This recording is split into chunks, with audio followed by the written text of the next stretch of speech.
I thought it was gonna be like being in a zoo.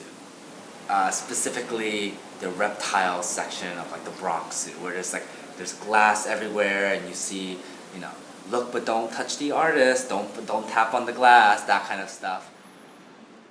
Having this residency was an experience like none I ever had before, where I was, really got concrete affirmation that this is what I wanted. Because I've always had people tell me, oh, this is great. I've had my school tell me, I've had my friends and family tell me, I've had a few people I don't know tell me, but I've never, for example, this is what I'm talking about, the body cues, where I've never had someone completely stop in their track.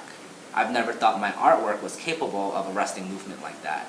It's very incredibly interesting to see how people from all demographics, socially, economically, just like the whole multicultural melting pot of New York, which is, I would say, pretty much concentrated. There is a huge, diverse group of people walking through the streets all the time, so I was able to get feedback from all sorts of people.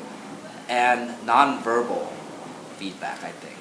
Just the way they look, just the way they interact. I think that's a lot more honest than verbal.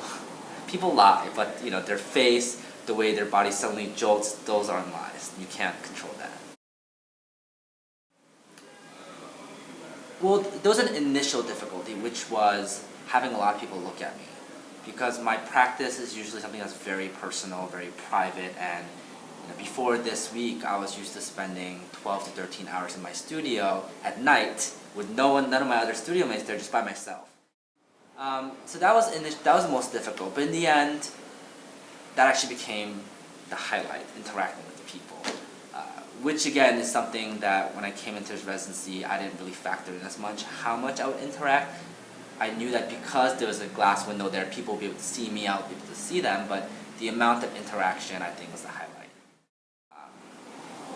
This experience has only pushed me to continue my work as hard as I can, and just create. Who knows what I'll create next, but as long as I do it with passion, I think I'm looking forward to seeing that kind of expression on everyone's face again.